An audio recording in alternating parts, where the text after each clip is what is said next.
Well, you've played the league leaders here twice and comprehensively beaten them. Same again tonight, wasn't it?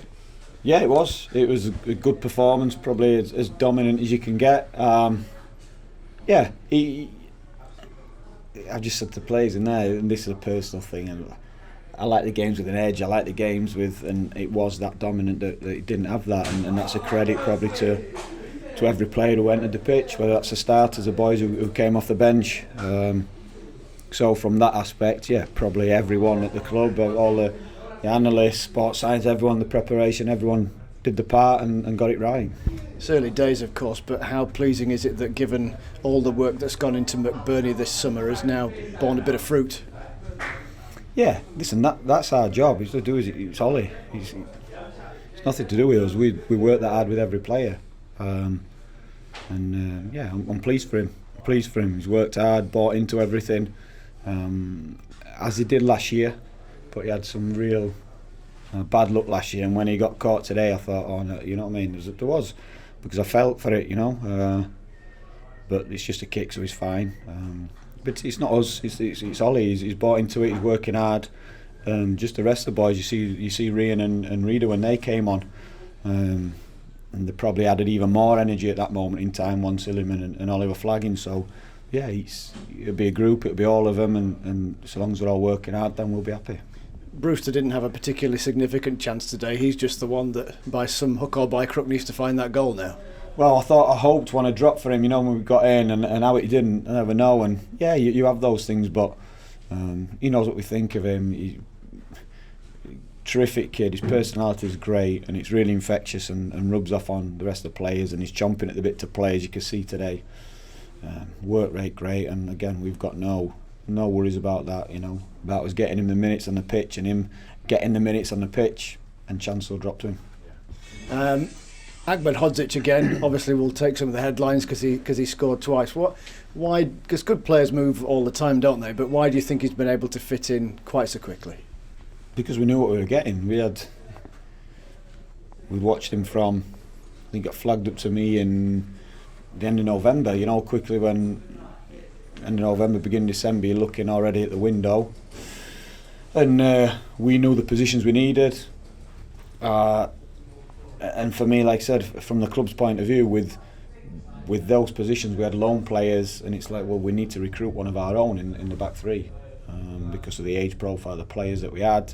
We need to put one in. So we had other players there that we looked at who was also a perfect fit, and we could see that where that player is, and so we had 2 months to look at him. And because we didn't get there, and El wanted to come and we wanted to take him, then we had January, February. We've had all these months to look at him and see, and yeah, he could see himself in the red and white. We could see him in the red and white. And it was an easy one because you'd seen him play for Malmo, seen him play in the Champions League, seen him play for Bosnia, slightly different roles at each club, and also see the attributes but we actually do this a little bit further. And it's like, oh really? You didn't? Yeah. So there were lots of conversations. So we had a lot of preparation, and likewise we'd seen him so much, so it was. We knew what would happen.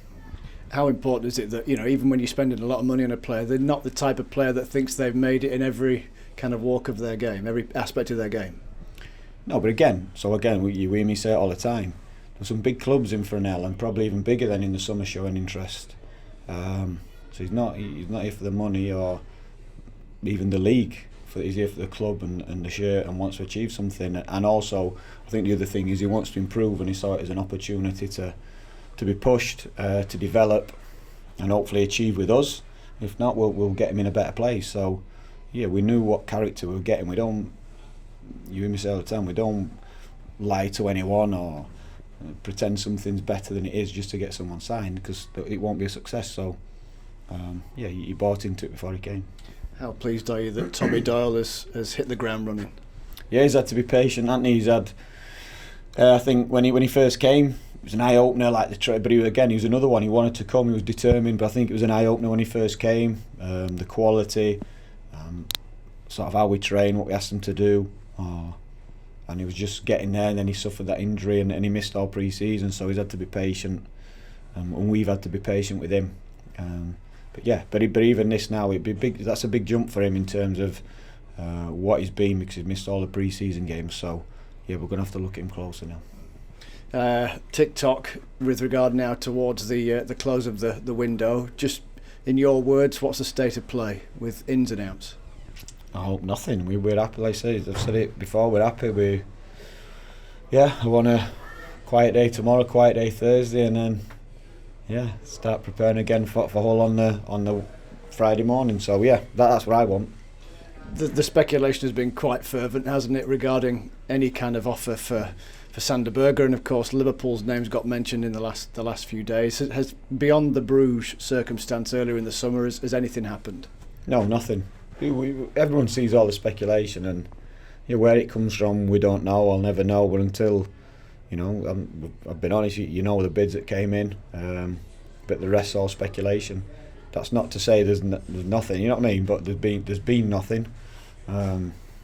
Listen, I'd buy Sander tomorrow. He knows what I think of him, but likewise, I don't want to lose him. So, yeah, I want him to be with us. I want him to be part of this group. And where we did all our stuff early and for a reason, for a purpose, because I wanted to work with him. I didn't want to be in a position now where you're starting. So, yeah, that was us. That was us doing our business early and being happy where we are.